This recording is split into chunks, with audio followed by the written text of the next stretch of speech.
Welcome to Dedicated. I'm your host, Doug Brunt. Today we're with Gregory Maguire. He's the best-selling author of dozens of books, many for adults, many for children, some short stories, and a few nonfiction titles. He's best known for his 1995 novel, Wicked, and the Wicked series of novels that followed. Wicked was adapted in 2003 for a Broadway musical, which became a sensation, and more recently adapted for the big screen with an all-star cast. He is out now with his new novel, Elphie, which is a prequel to the Wicked series.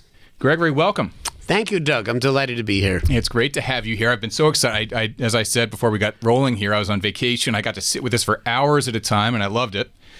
And we're going to have today a ginger mojito mocktail because you are observing Lent, I understand. That's correct. So I'll get started on that. I want you to know that this morning at home, I was zesting the ginger and cucumber and mint leaf. Well, I didn't zest the mint leaves, but I made mint leaves. Look at that. Yeah, so we're going to do this the proper way, and I'm excited to try this. So you do this all the time? Yes. In fact, we just had the first real mojito a few weeks ago with David Gran. And but yes, every show has the guest's favorite drink. Wow. To start, and then we just really let it rip from there. I have to say I've only discovered this drink this Lent because the older one gets, the more time one has to spend in restaurants at lunch and dinner with friends and family. You know, when you're working full-time, you can't go out. You've got hours to fill, and you've got bills to pay, etc. And I just couldn't stand drinking plain seltzer anymore during Lent. It's like, okay, it's punishing enough not to be able to have a nice glass of wine. But so but a mojito is something that I've really just learned, and I like this one. So thank you for putting this together for me. Well, I'm excited to try it, and it'll be nice to have something fun for the day, because the other thing I found getting older is that day drinking, it just is the end. I'm asleep by 5 o'clock if I do that now. Absolutely. It used to sort of energize me, and now I'm just done. Absolutely. So we're going to muddle. We've got mint, ginger, cucumber, and some lime juice that we're muddling together here. They say don't over muddle the mint. This is an incredible. Can your viewers see this? This is a kind of a play school, a child's first mojito outfit, and all you would need to do is paint it a little red and blue and yellow. Just see, you're the original reimaginer. This is perfect. Well, I always thought it'd be nice to do a book called, like a board book, called Baby's First Kafka. Because you've got to start people in depression young. Right. Cynicism and depression in the crib. I'm not sure. So did your agent tell you there's just not a market for that? Yeah, no, I don't think I had this. I don't think I had the cojones to actually mention it. I think I used it as a joke line in something else, though. I love the sound of Baby's First Kafka. All right, so the audience knows we've done a little sparkling water, and now we're going with some ginger ale, sugar-free. Look at that. I'm going to give it one turn in the shaker here. So are you as they call it, mixologist? I spent some years bartending. Oh, thank you. So I suppose I have some professional experience. Oh, my gosh. Are we getting a close-up of this? I don't know how you do this here. It's absolutely beautiful. It's a work of art with those little floating bits of Elphaba skin. Oh, that's right. I love it. Cheers. I love it. To Elphaba. To Elphaba. Oh, smells like the coast of Africa to me. The mix of the mint and cucumber is actually pretty good. Yeah. Oh, that's... If it wasn't an overused word, I would say that's divine. It's really great. Thank you. Well, there's more where that came from. Okay. We'll see how it goes. So on the show, as I mentioned earlier, I often start. It's not exactly a profile piece, but I often start with a person's background and how they came to writing. And I did come across online in doing some research about you, your early years. You're the youngest of 4, and your mother passed in childbirth.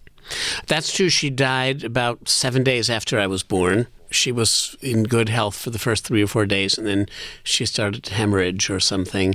I've never really been able to ferret out what the exact medical reason was, but they couldn't keep enough blood in her, and she died.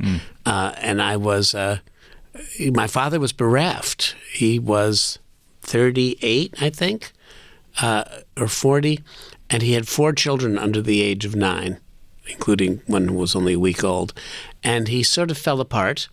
My birth mother, who had been a Greek immigrant, had many sisters, and each of the sisters took one of their nephews or nieces while my father tried to pull his life back together. And my Aunt Sophia, now deceased, rest her soul, took me for a while. But then she told my father, look, you have to let me adopt him. I can't harbor this child and bond with him indefinitely, and then just to have you say, oh, I'm ready to have him back. I'm not a babysitting service. I'm a mother. And you have to let me mother him, or you have to take him away. And he had not been convinced. He had not been convinced he was going to survive a heart attack. But he also wasn't convinced he wanted to let his family go to the Four Winds. So while my older brothers and sisters stayed with the aunts that they'd been parked with, I was taken back from my Aunt Sophia and put in a Catholic orphanage in Albany for a number of months or years. It's no more than 2 years. Your father was also in Albany? My father was in Albany, yes. And that's where I lived. I have no memories of it.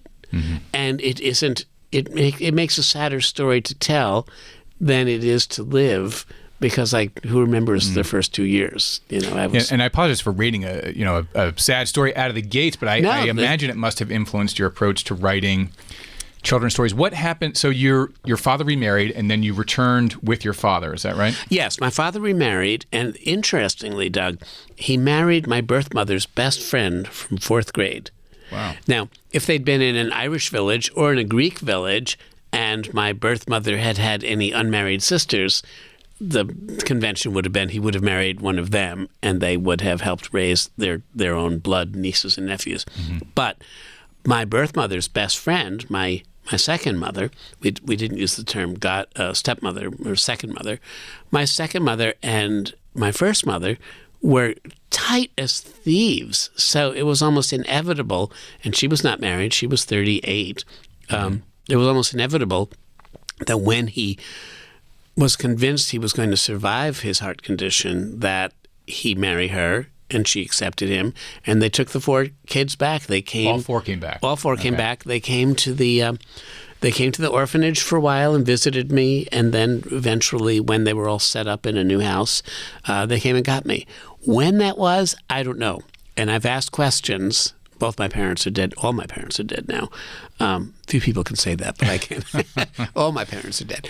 I asked them, and there was a curious kind of lack of precision in their answers, which suggests to me that it was possibly longer than it needed to be, that as my second mother was beginning to learn to be a mother to 3 other children, they just thought, well, let's keep the baby parked there as long as we can until we get this operation up and running. Right. It makes sense. It's what I would do, frankly. Yeah. But that's why I think it was more than a few months. I think it was anywhere between a year and a half and 2 years. What are your first memories of being home?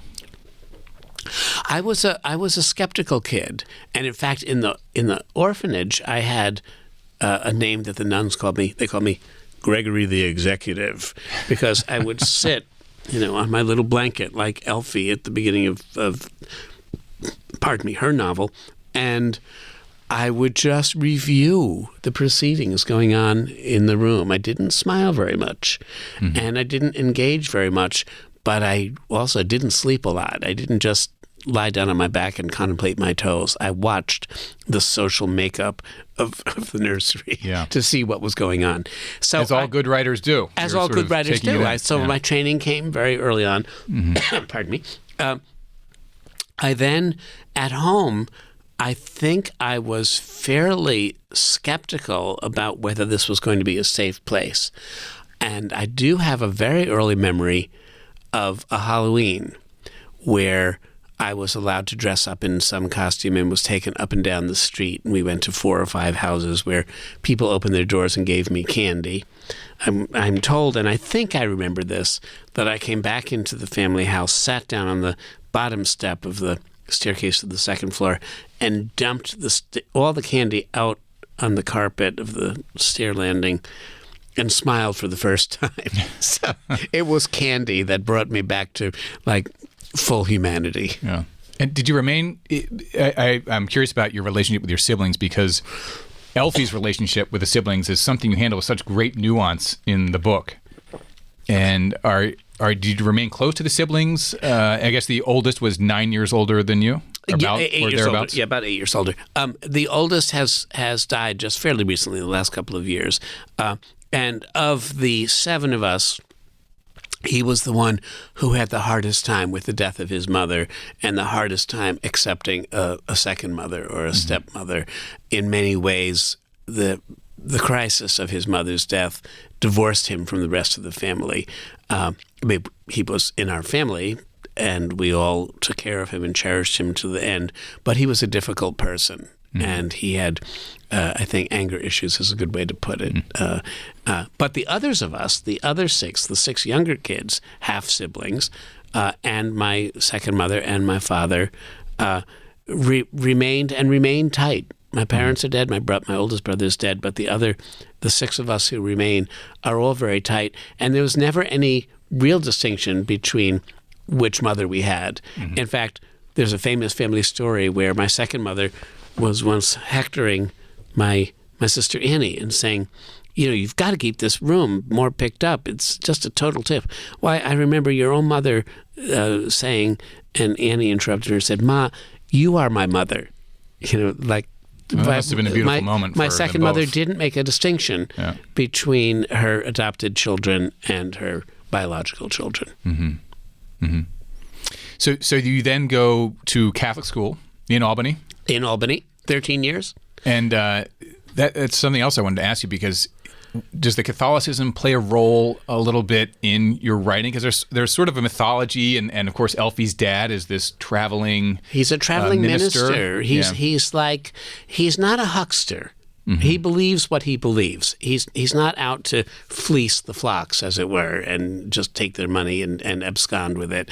He does believe what he is. He's a spiritual man, but he's also a limited man in that he has blinders on. He doesn't have the kind of apparatus that perceives that somebody else's system of religion, of faith, that word religion meaning the tying up of ligaments, the tying together of disparate perceptions in the world into one coherent system that makes sense of everything.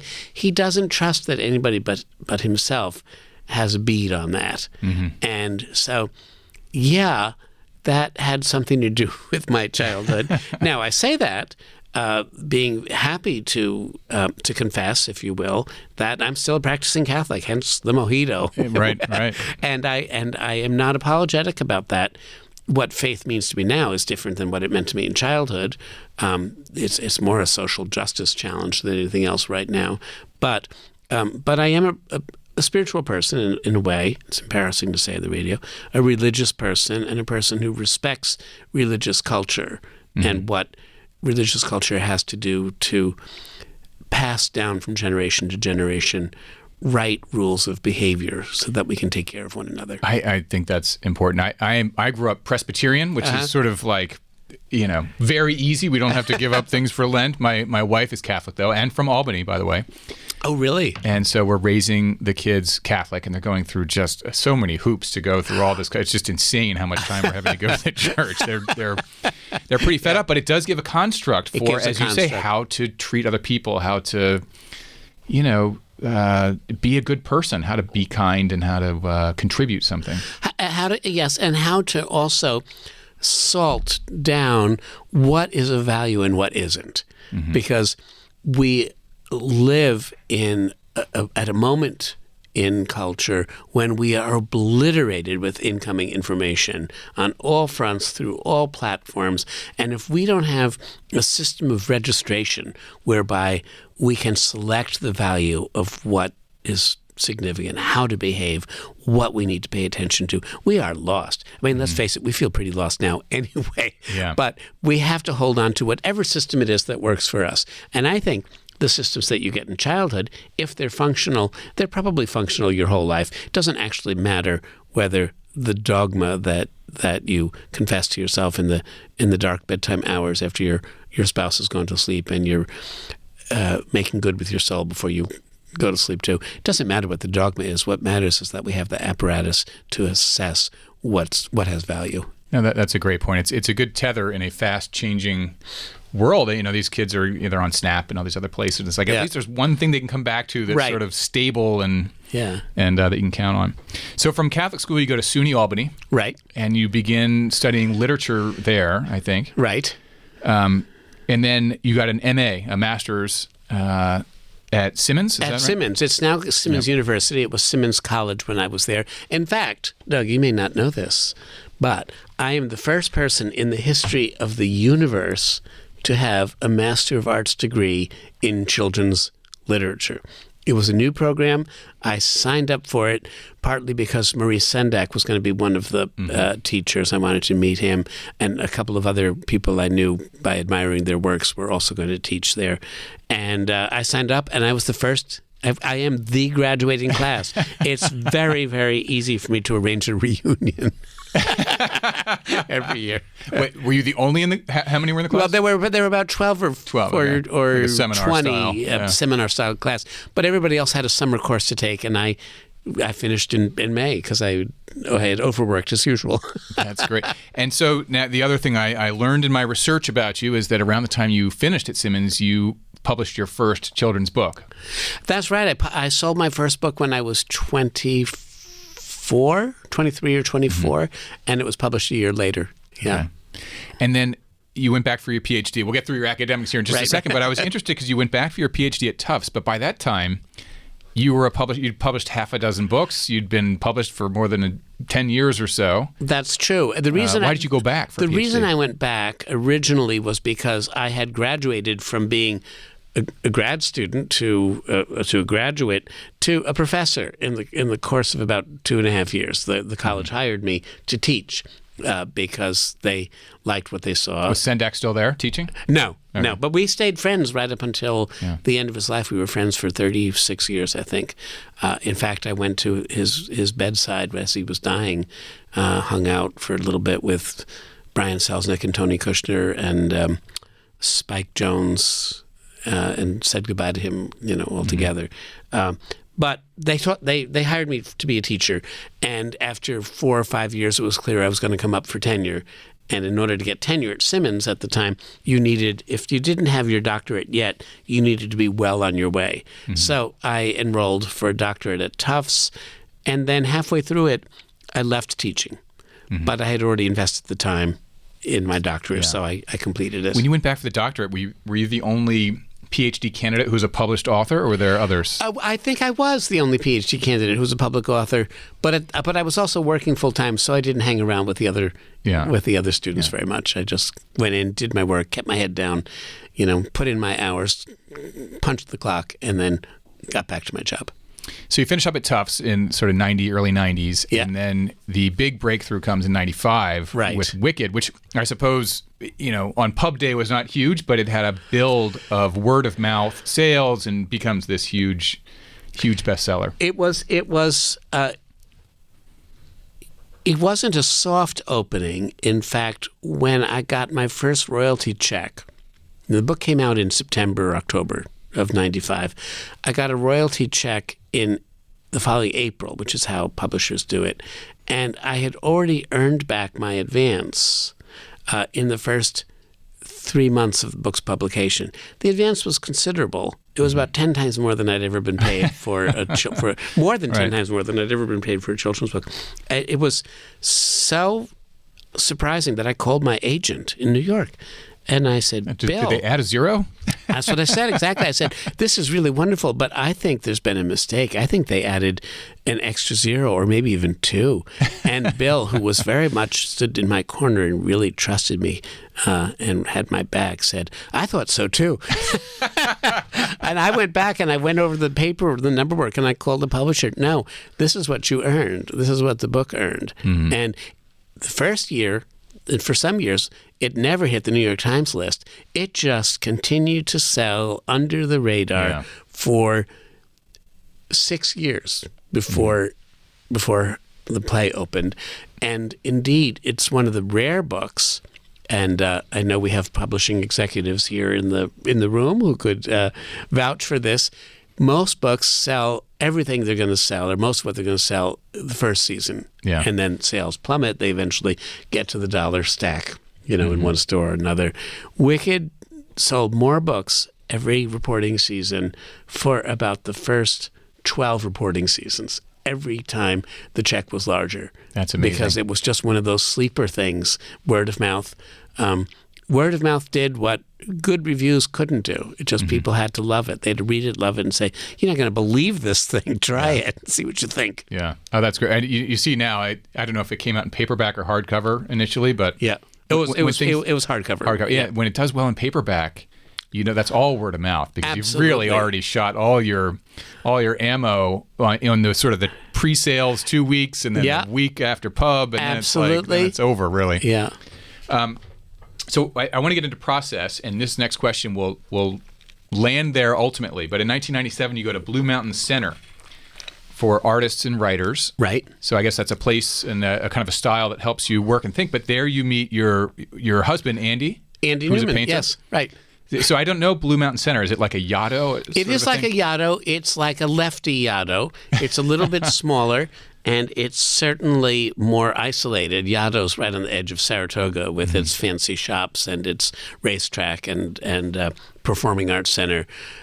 Blue Mountain Center is built on a private estate, really almost geographically in the dead center of the Adirondacks. Absolutely beautiful and remote. And I went there not looking to meet somebody, and Andy went there looking to meet somebody, but not a man. Oh, is that right? Yeah. And, 27 years later, we... That's amazing. So we is it found set each up, you other. sort of, from my understanding of this kind of a place, it's sort of a quiet room, simple room with a writing table. Absolutely. Sometimes there's musicians or painters or Exactly. writers, and just sort of maybe a communal lunch, but otherwise you're out working. Right, a communal dinner, and you're supposed to not go approach somebody else's room or studio unless you've been invited. And people work hard there. I worked hard there, and so Andy was a painter. He was preparing for his first New York show, and he was working in another building.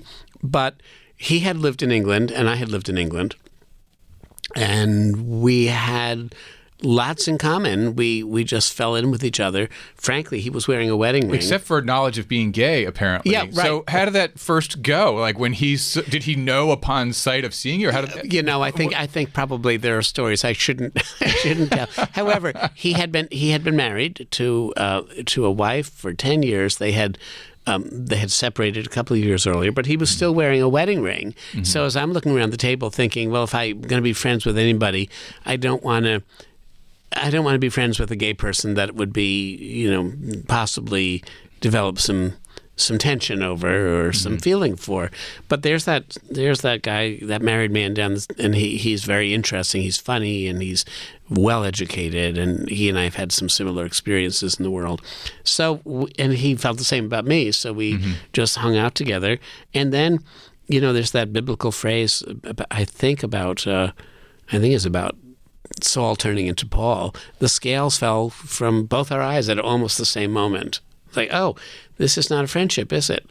Oh, that's amazing. Well, what is it then if it's not a friendship? How long was it before the first? About 2.5 weeks after we met. All of it was up there. Yep. Okay, that's amazing. Yeah, and then there was some, complicated maneuvering, as happens when lives are about to change, that had to be gone through. But we did it, and by 1999, we were applying to adopt a child, and we adopted 3 orphans from overseas and raised them, and they're now all in their 20s. Oh my gosh! Yeah. Wow.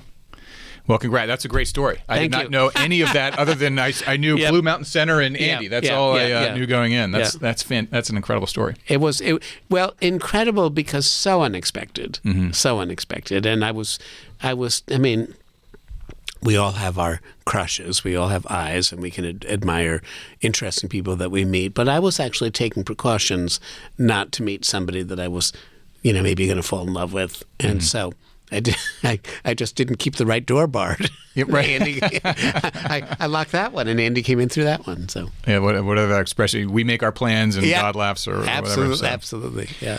All right, so we'll reel it back into process. So that sounds like you. Is this so you need a quiet place to write? You know, some people are writing in the back of Ubers and on trains. Oh, yeah. That doesn't seem I like don't your need thing. a quiet place to write. But what Blue Mountain Center did for me was help me hone my political sensibility. And because it is a leftist place, I sat through lots of fascinating dinner diatribes. And I was not raised in a household in which we talked about politics. That's partly because my father was a journalist, and it was his old-fashioned notion that reporters should not have opinions. They are reporters. They say facts. He carried that to an extreme, including at home. So he and my mother did not talk about who was running for office or what social policy should be. So I didn't really know what I was. For? No. Yeah. No. And I won't tell you either. I've actually inherited that gene. But I consequently was much older than the person usually is before they figure out where they fall on the political spectrum. And Blue Mountain being so leftist, I didn't even know the difference between left and right. I didn't actually know what the terms meant. And so I went there and just thought, I'm going to keep my big mouth closed and pay attention. And maybe I'll learn something. And I discovered that, in fact, my politics do skew progressive quite demonstrably. And that alone, when it came time to write Wicked some years later, that alone helped me figure out how to interleave a political aspect to the story of a misunderstood individual. The politics and the individual pressures are happening to a culture and to an individual at the same time, and sometimes in the same way.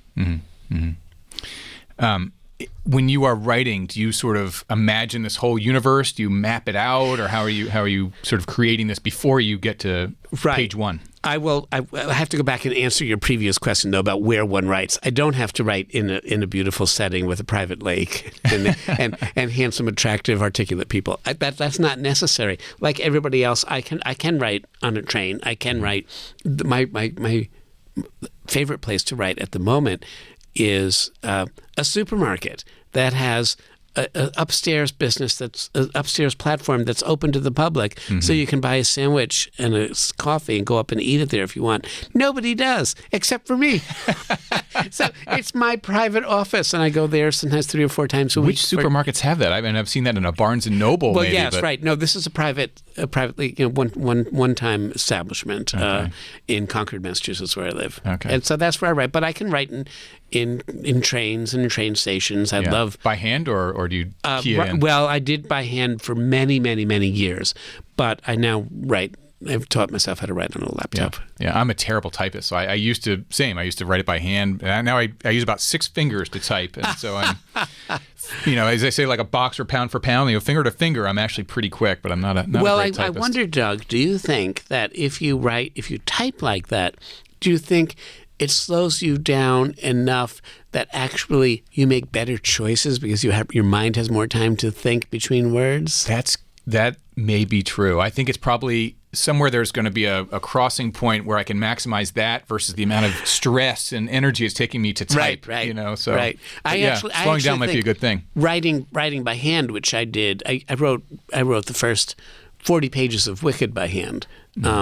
I used to write everything by hand at the beginning, and then as I would enter it onto the laptop, once I was old enough so that laptops had been invented, I would transcribe, and I would then find that I could kind of trick my creative imagination into using the same tone that my handwriting had been. But I had to transcribe handwriting first. There's an H.L. Mencken quote.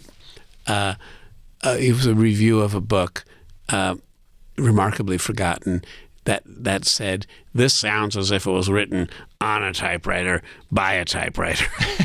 And that's what you want to avoid. You don't want to sound like laptop drivel. You want to sound like yourself. Yeah. I actually think writing by hand helps you corral your tone, correct it, own it, and then once you have convinced yourself that you can write like that, then you can kind of convert yourself onto the laptop. That's interesting. I hadn't thought much about the tonal piece of it, but I have read all kinds of studies for students that if you're taking notes, you remember it better if you write it by hand as opposed to typing it in. There's something absolutely that makes an impression indelibly by handwriting. I have not been able to convince my kids that keeping lists by hand is better than making them on the phone.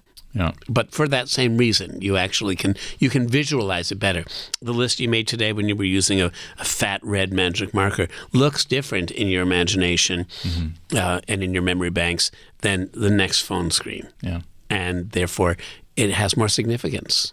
Well, how about editing? Do you edit as you go, or do you sprint to the end of the first draft and then come back? I just plow ahead. I don't start a story until I feel pretty confident, not about what's going to happen, but confident about the tone. Once I have the tone and the prose style convincing in my own head, I've convinced myself, and then it's not like an automatic car. It's not like I sit back and have a cigarette while the story writes itself.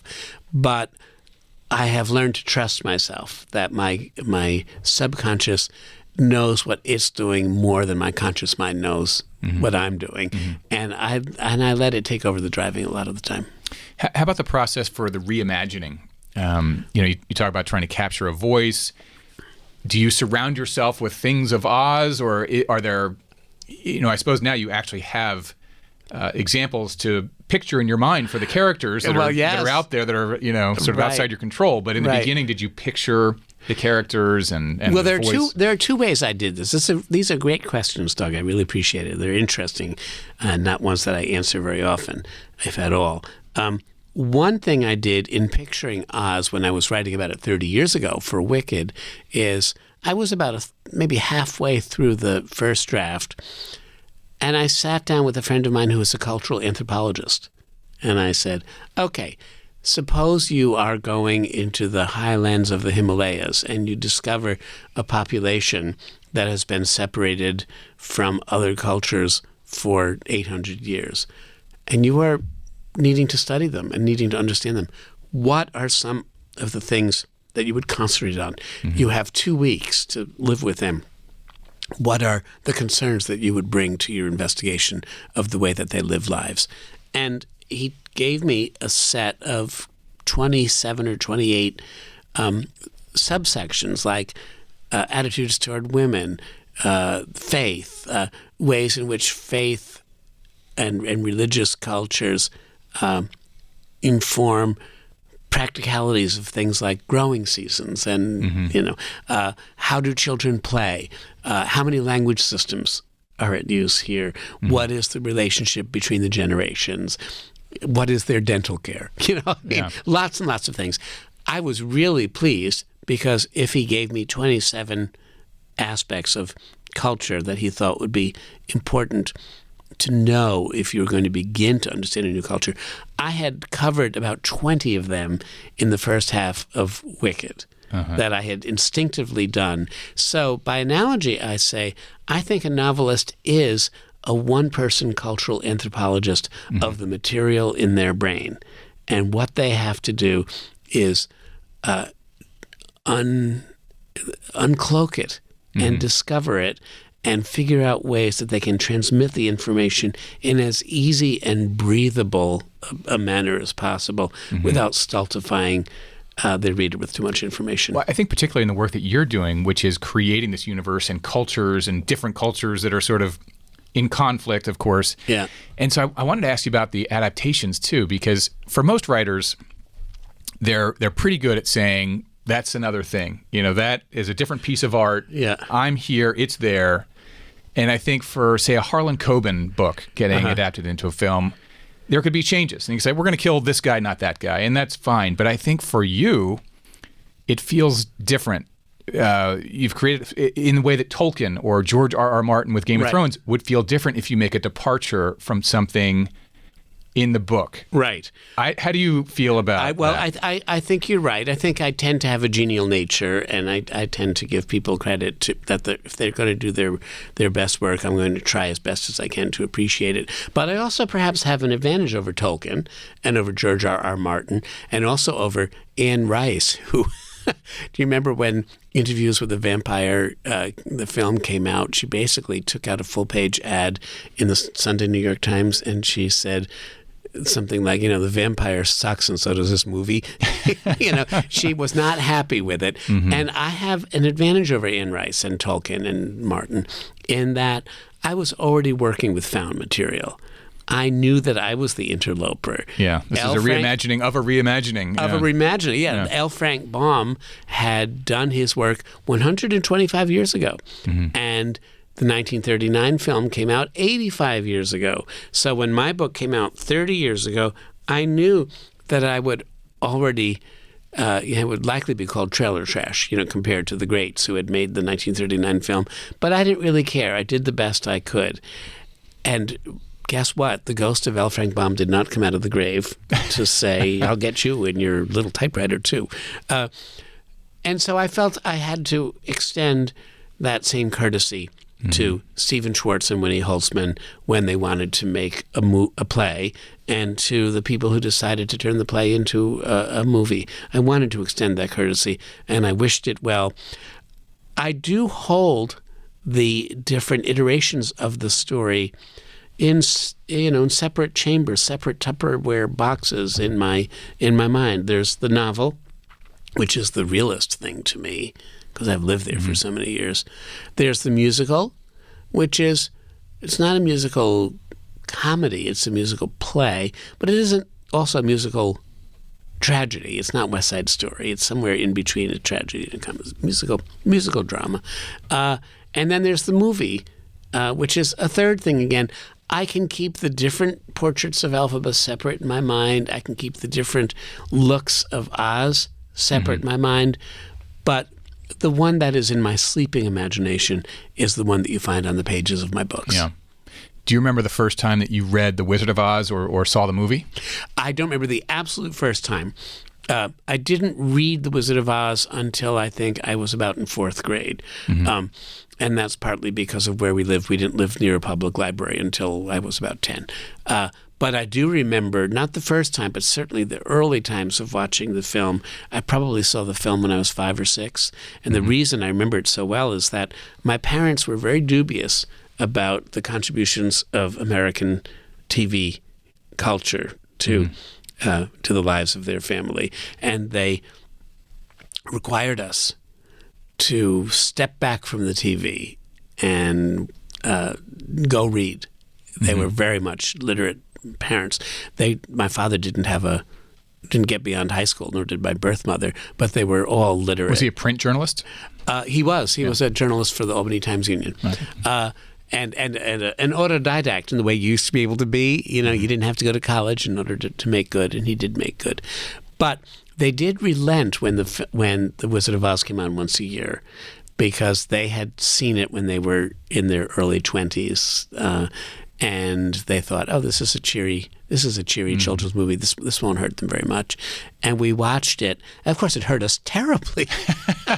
We all had to go into therapy. The flying monkeys would come on, and then the commercial break would happen, and we would all have to go up and change our underpants because we'd all lost bladder control when the monkeys came down to scoop Dorothy up. That reminds me of a funny story. I have friends who had a daughter who was 7 or 8 at the time. She started having terrible nightmares, and she started having a fear of anyone in a cape. It was just this crazy, oh my gosh, irrational fear. And it turns out they finally, through whatever amount of therapy, realized she had seen Teenage Mutant Ninja Turtles, and the show somehow got in there and just completely freaked her out. Oh my gosh, poor thing. How is she doing now? She's fine. I mean, this was like 20 years ago. She's now 30 and thriving. But they did have about a 6-month period that they finally traced back to Teenage Mutant Ninja Turtles of all things. I loved and was terrified by The Wicked Witch of the West.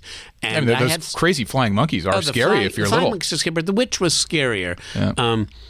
I don't know if you know this, but in the original shooting script for the 1939 film, she had more scenes and more lines, and they were reading an audience. They had to take them out because she was taking over the movie. Mm-hmm. She was just too strong. She's actually on screen, that 94-minute film. She's only on screen, I think, for 12 minutes or 12 and a half minutes. And still but she still steals the show. Yeah. There's one scene, I can even imagine how she might have delivered this line, that doesn't make it into the final cut, where apparently she is required to say, "You can't imagine what I'm going to do to you." Oh, my God. Yeah, I didn't even read that until I was in my 40s, and I was like, then I had to go back to therapy. But, my gosh, when she says, "I'll get you and your little dog," she's a force of nature.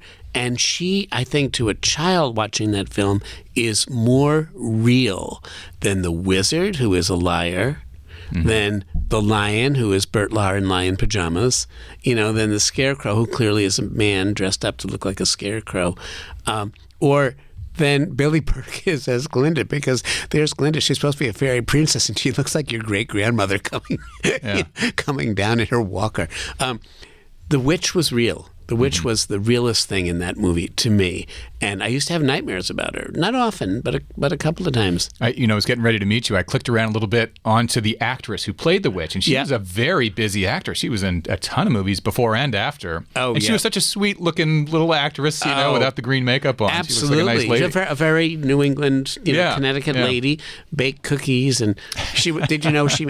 I said this last night in the bookstore where I spoke. She apparently was either a Folger or Maxwell House coffee shill. She made commercials, and she was playing a proper New England housewife, and she said, "Maxwell House coffee, it's good to the last drop." And I always imagined that the commercial could end and she could say, "Give some to your husband and your little dog too."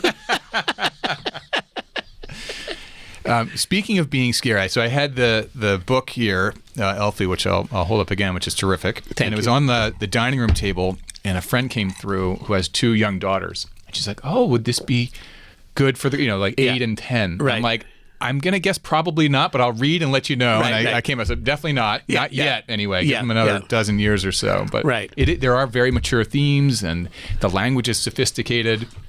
I think it's more language sophistication than themes, but Wicked definitely has sex scenes and murder in it, and religion and theological arguing. That stuff is not for children, and I didn't mean it to be for children.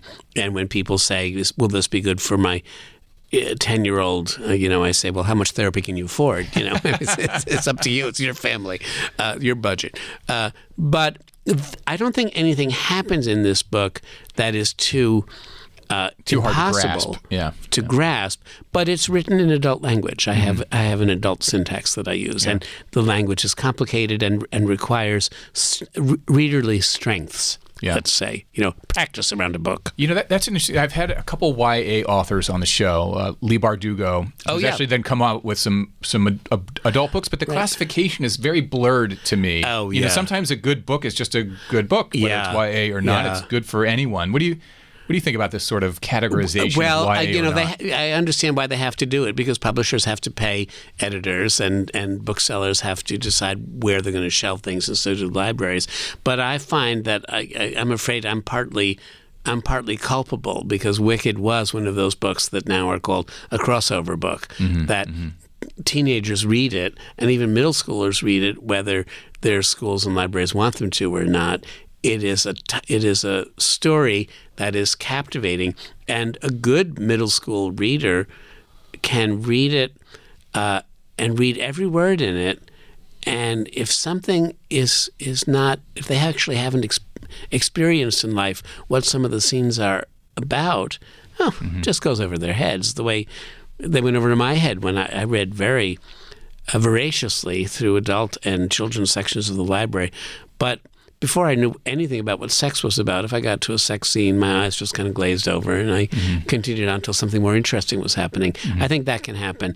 But I think Wicked actually helped break down the barriers between YA and adult fiction. And Lee Bardugo, I think, is an inheritor of that. And yeah, I can see why, because I know her work a little bit, and I can see why somebody could say, why should this book be for children and this one not for adults? I have an example. I wrote a book called, I think it was After Alice, and it was a take on Alice in Wonderland, set in Oxford in 1865, positing what had happened to Alice's sister, who was reading to her on the riverbank at the beginning of Alice in Wonderland, after Alice disappears down the rabbit hole. She's supposed to be babysitting her sister. Where is she? What's her day like before Alice emerges? I wrote that, and then the next year I wrote a book called Egg and Spoon, which takes place at the start of the Russian Revolution, and it's about 2.5 times the length of After Alice, but it was published by a children's publisher. They could have been switched. Yeah. I said, in both instances, I said to my editor, pardon me, don't worry if you don't like this, I'll just place it elsewhere. I would have sent After Alice to my children's editor and it would have been published as a YA book. I could have sent Egg and Spoon to Harper and they would have published it as an adult novel, I'm quite sure. It is so interesting.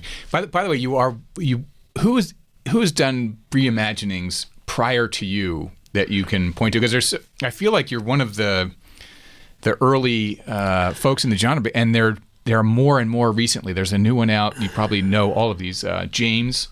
Oh, yes. By Percival Everett, which is a reimagining of I have Jim not from read it. Have Huckleberry you read it?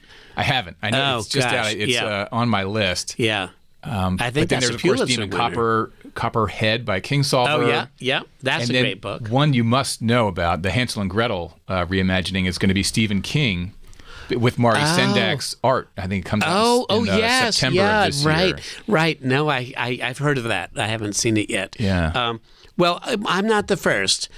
Some say Shakespeare reimagined, older stories, and to some extent he did. And some of the writers of late classical Rome took Greek myths and retold them for a new audience. But in terms of the art form of the novel, I think there are several people who predated me. One was Jean Rhys in Wide Sargasso Sea, that talked about Rochester's wife in the attic in Jane Eyre, told another story about that situation, but from somebody else's point of view, and gave a lot of her backstory. There was John Gardner's book, Grendel, which retold Beowulf from the point of view of the monster. Were you looking at these when I wasn't really looking at them, but there was one book I did admire. It was My Second Mother. After Wicked was published, you said, "Oh, I can see what inspired you in this," and she said it, and she was right, but I didn't know I was doing it on subconscious influence, and that was T.H. White's The Once and Future King, which comprises, in 4 or 5 novels, starts with The Sword and the Stone, the education of Wart, who will grow up to be King Arthur, his having a tutor named Merlin the Magician, and learning about the world through magic and through science, so that he has as much capacity as possible to deal with the matter of Britain when he becomes king. In a sense, Elphie is my Sword in the Stone. Elphie is looking back at somebody right now that basically, not to pat myself on the back, but Elphaba has become as familiar a character to some people as King Arthur is. She's really in our public consciousness at this particular decade. And so Elphie is my Sword in the Stone. How did she get to be the person that we would come to know as the Wicked Witch of the West? What happened to her in childhood? What was her education like? What were the stresses in her family situation? How did she survive them? And how did she learn to govern herself, or did she?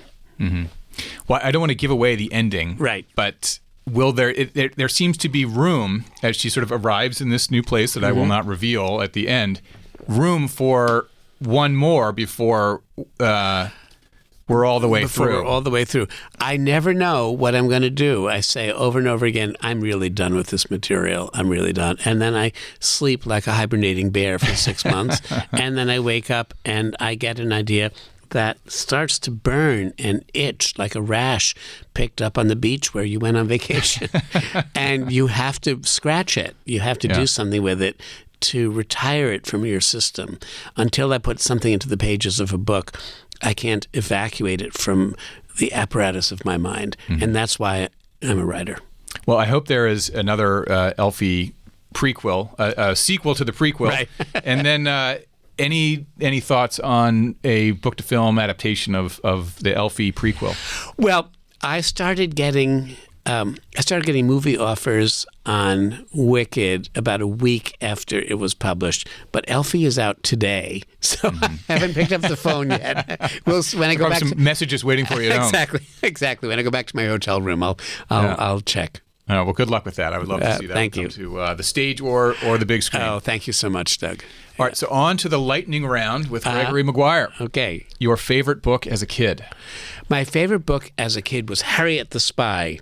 Do you know Harriet the Spy? I do. Oh, my gosh. It turned me into a writer because Harriet, as a New York City kid wandering around with a notebook looking at what she could see, helped her do two things. It helped her see the world clearly, and it trained her to use language in order to get it down. I started writing a journal when I was about 12 after having read Harriet, and I'm 70 this year, and I'm still keeping it. You still journal. That's great. I mean, what a great practice to Not get every into. day, but I have over 3 million words of a lifetime Have you kept them all? Yep. Wow. I've even transcribed them. That'll be at the New York Public Library at some point. They're even copyrighted.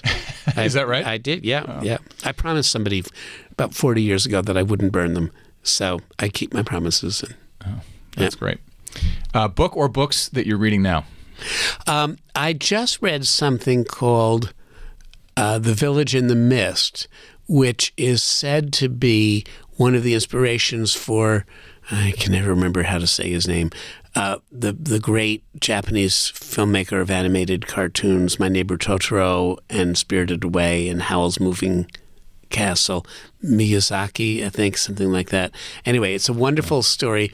It was written 50 years ago. And it's like a lightweight Narnia, or has some aspects of Mary Poppins to it. The things that delighted me when I was 10 still delight me, and that's one. How did this one come across your desk? Oh, I just keep my eyes open. Yeah, when people send me things from out of the blue, and I say, "Oh, all right, I'll try that." I don't mind reading contemporary fiction, but I also don't want to get lost from the past too. And I'm not to keep hammering on about my age, but I'm getting to the point where it's really nice to pick out a favorite book off the library shelf that I haven't looked at in 40 years, crack its spine, and become younger again by remembering and relishing the amount of nourishment it gave me when I was that age. I had a friend who took me through this terrible math exercise of, if you read roughly 12 books a year, you got 30 years left on the planet, you've got this number of books. I'm like, oh my God, this is an important decision. What I'm going to pick up next? It's very depressing math to do. Oh, it is. You can't waste time on a bad book. My second mother spent time, she lived to 95, but she spent time in the last 35 years of her life reading one kind of writer after another for about a decade. Like when she was in her 70s, she would say, "I'm reading the Russians." She went through Dostoevsky and Tolstoy and the others and Chekhov, and then she moved on to the French. And she read Rabelais, and That's a fun way to do it. Yeah. She was a smart cookie. Okay, the strangest question you've ever gotten at a book event. Oh, I heard rumor that question was going to be coming down the pike, and I forgot to think about it. That was going to be my homework. I have been asked questions. I'm going to change the terms of this a little bit, and I'm going to say a book event. If a book event means also talking to kids, because I have done a lot of talking to kids. I have had two questions that have surprised me.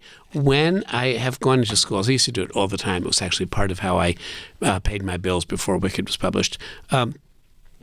Many, many girls would ask me, "Are you married?" And many, many boys would ask me, "How much do you make?" And that was so consistent that I just got used to it, and I didn't think anything of it. And then in one school, a boy asked me, "Are you married?" And said, "That's none of your business." And I started blushing because I didn't want to say I was gay in a public school situation in case that would be offensive to the people who'd hired me to come teach about writing and reading. On the other hand, I left the school mortally ashamed. This was a child who might have needed to know that I wasn't married or that I had a boyfriend even. And I did not step up to the plate. What year was that? Oh, it was before Andy, so it was Early at least 90s 30 years ago, maybe 35 years ago. And I took myself, there is that. By the way, you are legally married, one of the first marriages in Massachusetts, absolutely, I think, right? Absolutely. But there is that Catholic practice, back to where we started, of examining one's conscience. And every night before I go to bed, I say, okay, well, what happened today? And what did you not quite do that you might have done? Or what did you do wrong? And certainly that night, I was ashamed, and I apologized to the spirits of the universe that I had failed that child by not being honest, and I really try to be honest. Oh, that was a great answer to that question. My gosh, that was more than the... yeah, but I'm not going to tell you how much I earn. Okay, 3 books that every kid should read by the age 10. Oh, everybody should read Where the Wild Things Are. Everybody should read Charlotte's Web. And for my money, to go back to what I said already, I think everybody should read Harriet the Spy, which is beginning to be, for the first time in 60 years, it's beginning to be not as well read as it used to be.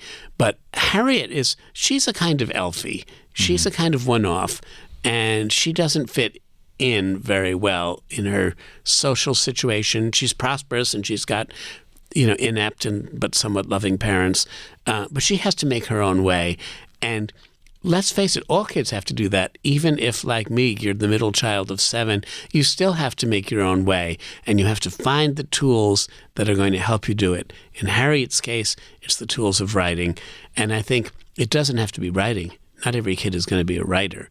But every kid needs tools. Yeah. And so that's why I think Harriet is an important novel for kids to read. Well, good writing is clear thinking, whether you're a published writer or not. Oh, absolutely. It's the way to go. And I'm as glib as any Irishman, but I'm a kind of muddled thinker until I demand myself to write down what I think about something. And that's why I've written my whole life, basically, because I believe thinking is important. It still is. Believe it or not, it still is. All right, favorite few recent TV shows to recommend to the audience? I am not a constant watcher of TV. That's partly because when my kids came along, they kind of deflected me from that. It's also because my husband grew up in Europe and didn't get the TV watching culture that most Americans are used to. Nonetheless, we do some streaming. We certainly watched. We're deep in Call the Midwife now, which now I think has been on for 840 seasons. It just goes on forever and ever. And sometimes we need the blandishments of a soft-centered candy to watch before we go to bed. So that's one. I have been watching. I watched the 2 series of the one called The Diplomat. I don't know if you've seen that. Is Carrie Russell? No, Yes, I've seen ads for it. Yeah. She was in The Americans, which she was in The Americans, but, which I didn't see. I couldn't make head nor tail out of the first season, but people whose tastes I admire said, no, it's really, really good. I thought, well, I'm just getting old. I can't follow plots anyway. But the second season is really coherent. And also, Andy was in Europe, so I watched it in 3 nights. So I think I followed it better. That was really good. And a third one, there is always room in my viewing diet for absolutely fabulous, even though it's now not been running for 25 years. You look like you don't know what I'm talking about. I was like, what is absolutely fabulous? I thought there was like a name coming after that. It's a British comedy, ran for 6 seasons. It's also known as Abfab, and it is the funniest. So it's a show from the 90s? It's a show from the 90s into the early... I never even heard of it. Oh, my God. It's about these 2 louche women who wouldn't be drinking mojitos at lunch, believe me. And one of them is Jennifer Saunders, the comedian, in French and Saunders, if you know her. The other one is Joanna Lumley. Jennifer Saunders plays a PR person who's absolutely inept at her job, and Jennifer Saunders is a drunken sot who was a former model and runs a magazine. And the joke is that the person, Jennifer Saunders' character, has a teenage daughter, and the daughter is more grown up than the two women. She's always catching them drinking and scaffing off from work and not doing what they're supposed to do and wasting money, and she's always hectoring them. She's kind of crunchy granola type, and they're always trying to sneak out and, pick up some men and smoke some cigarettes and do drugs and stuff.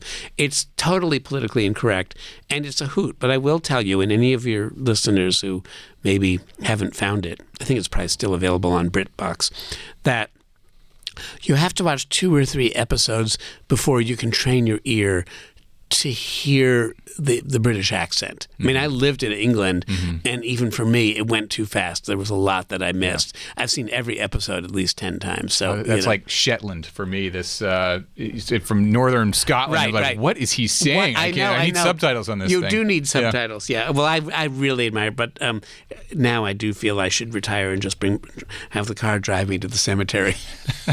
I'll pull up the blanket of dirt over my head and check out, because Abfab is a real piece of wonderful culture. All right, I'm going to try that out. It will have you in stitches. On your recommendation, I'm doing it. Yep. Well, last question for Gregory Maguire. One piece of advice for the audience.